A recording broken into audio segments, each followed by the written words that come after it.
mes chers amis. Nous sommes le samedi 19 novembre 2011 sur la chaîne de télévision La Voix de la Vérité. Nous sommes aussi en pleine... Moi, je vous fais l'écho de ce qui se passe ailleurs, puisque je suis dans mon bureau, ce même bureau qui a déclenché par son savoir la révolution ثورة الشعب التونسي للاحترام المعطى والمكتسب. Aujourd'hui, j'ai choisi un chapitre pour vous, la Révolution française de Wikipédia, que je vais vous lire en essayant un petit peu de l'expliquer. Quant à ce qui se passe dans l'actualité, il y a une pleine effervescence, des gens qui se disputent les places et les postes. Et j'ai apprécié beaucoup un opposant, un chef d'un parti minoritaire bien sûr, donc dans l'opposition, qui a dit textuellement que le temps n'était pas à la dispute et au choix des places et au partage du gâteau. Hein, et qu'il fallait, comme ça a été, comme prévu, et comme prévu dès le début, qu'il y avait une élection d'une assemblée constituante qui devait écrire la Constitution, et non pas se partager le problème des gâteaux. Malheureusement, il y a toujours le problème des personnalités qui jouent en premier dans les politiques, et nous savons très bien, pendant 54 ans, l'égoïsme de deux personnes, où ça nous a amené. Tout ça pour ne pas jouer collectif. Parce que quand on joue collectif, on doit certes choisir quelqu'un pour nous gouverner, et le choix est important. Et il répond à certaines règles. Si ces règles-là ne sont pas respectées, nous allons à notre perte. Et ça sera la Deuxième République, mais par des gens qui n'ont aucune notion scientifique à la direction. Parce que je vous dis, ce n'est pas un problème médical, c'est un problème psychanalytique. Réfléchir sur l'être humain, réfléchir sur son comportement, réfléchir sur son émancipation, sur l'obtention, sur maximiser son mental, c'est un problème scientifique et non pas un problème politique. Et les gens qui s'entêtent encore à vouloir des places sans avoir les connaissances nécessaires pour diriger vont encore nous emmener à notre perte. Je m'excuse si ça peut froisser certains convaincus de leur pouvoir surnaturel pour diriger un pays de 12 millions. On a fait déjà l'expérience, et vous ne me direz pas et vous ne me contredirez pas si je vous dis que ça a été un échec jusqu'à maintenant et qu'on a fait du surplace. Donc de grâce, si on aime notre patrie et notre pays, de grâce, laissez les gens qui ont le savoir. Et je le répéterai toujours, la grande œuvre se fera grâce à la science et non pas grâce à la démocratie. Donc ils ont beau crier haut et fort qu'ils ont la légitimité démocratique, mais nous ne sommes pas au stade de la légitimité démocratique, nous sommes au stade de la légitimité scientifique. Si moi je sais mieux que toi, tu dois t'éclipser pour me laisser la place. Point final. Je m'excuse, c'est brut, mais c'est comme ça. La vie des peuples passe par là, par la science d'abord, et après par la politique. Une fois qu'on a écrit les trucs, comme on dit, il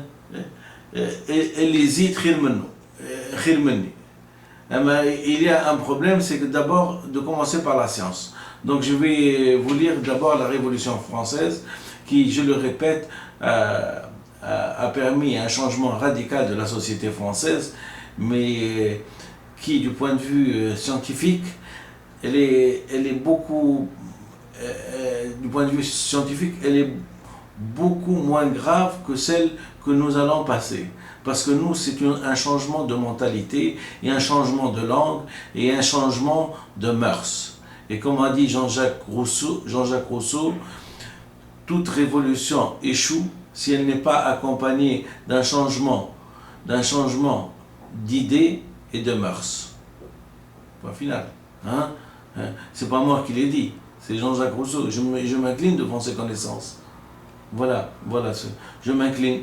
Et je n'ai pu parler de ce monsieur Jean-Jacques Rousseau que quand j'ai compris exactement de quoi il en ressort. De quoi il en ressort, de ce monde arabo-musulman, de quoi il en ressort. Et on est arrivé à la conclusion, qu'il fallait faire une révolution. Et on l'a faite. Et on l'a nommée. Mais personne ne veut en dire. Encore victime des tabous, victime des choses qui nous ont laissé des siècles en arrière par rapport à la célérité d'une civilisation normale. Et maintenant qu'on connaît notre point faible et qu'il s'agit de réécrire comme le commun des mortels le sait et comme tous les gens civilisés le savent, chacun veut arriver, les arrivistes sont arrivés, chacun veut mettre son grain de sel. Après l'avoir caché dans des horizons lointains, on vient maintenant pour nous amener presque le bon droit et la démocratie et tout. Mais vraiment, le ridicule, il ne tue pas. C'est extraordinaire. Au moins de l'humilité. Et je vais encore vous étonner encore pour vous dire quelque chose qui est très important. Le problème de la liberté, c'est qu'il faut qu'il y ait une conquête. Il y a toute une stratégie, il y a toute une inventivité. C'est-à-dire, il faut être inventif. Les gens qui ont eu maille à partir avec la justice et donc ils se sont fait coincer et qu'on leur a privé de leur liberté, ils n'ont pas été inventifs pour pouvoir se taire quand il fallait se taire et pour pouvoir parler quand il fallait parler. Donc c'est une discordance entre ce qui aurait pu être et ce qui a été fait, et ce qui a été fait, on peut juger d'ores et déjà psychanalytiquement parlant si un monsieur est apte à diriger ou n'est pas apte à diriger. Et malheureusement, ceux qui ont été privés de leur liberté, je m'excuse de leur dire, mais ils n'ont pas été aussi ingénieux que ça pour mériter la liberté. Et donc ils vont quand même pas nous donner des leçons de liberté maintenant qu'on a on a arraché notre liberté par la force de nos bras et par le sang de nos martyrs. Et c'est simple, c'est bon. Ouais. Maintenant, je reviens à la Révolution française pour vous la lire. La Révolution française est la période de l'histoire de France comprise entre l'ouverture des États généraux en 1789 et le coup d'État du 18 Brumaire du 9 et 10 novembre 1799 de Napoléon Bonaparte. Donc la durée c'est une dizaine d'années à peu près, 89, 99, 10 ans. 10 ans.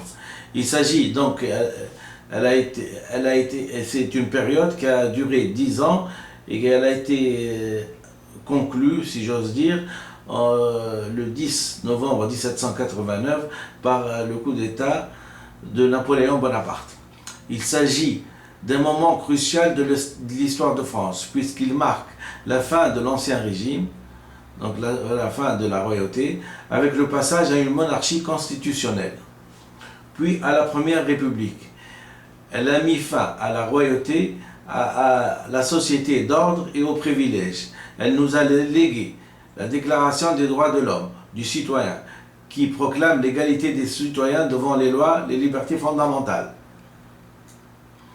et la souveraineté de la nation, apte à se gouverner au travers de représentants élus. Plusieurs centaines de milliers de personnes trouvèrent la mort durant cette révolution, notamment pendant la Terreur.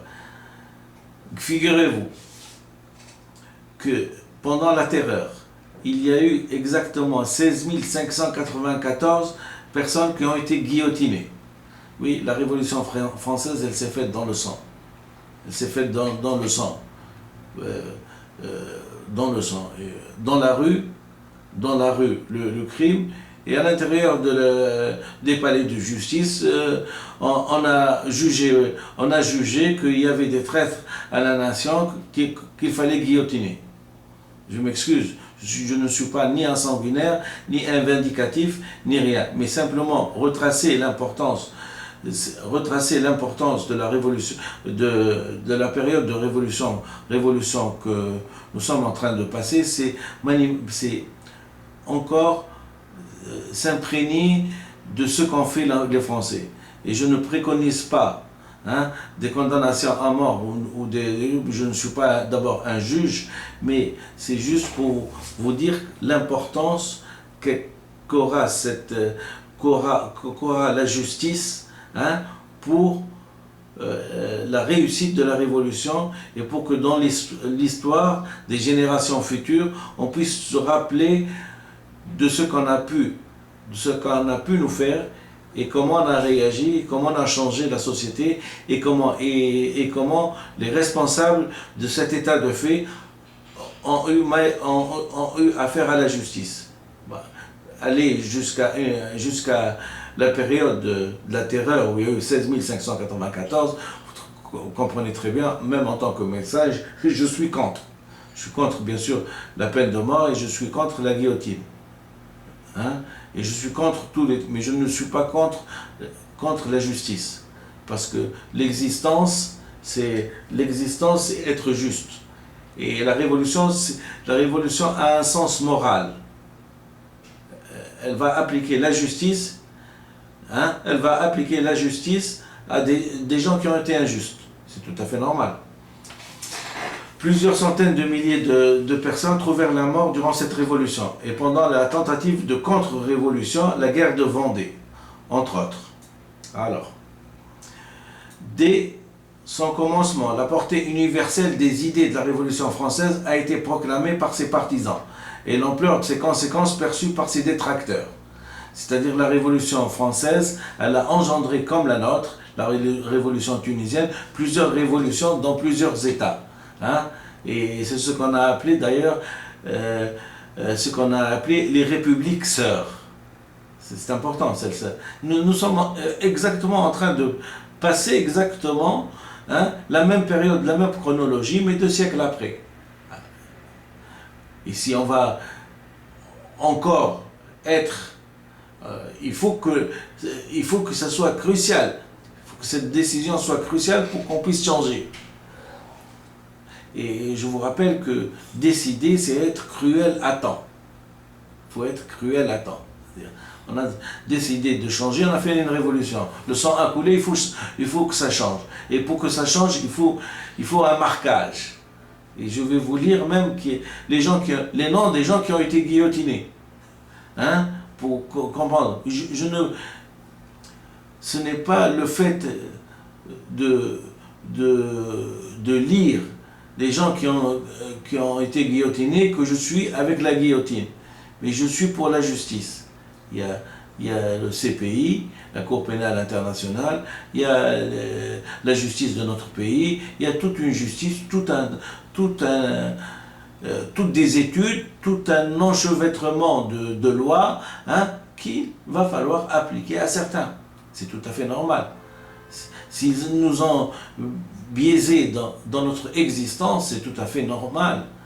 C'est tout à fait normal pas qu'on se venge, mais qu'on s'achemine vers une justice juste.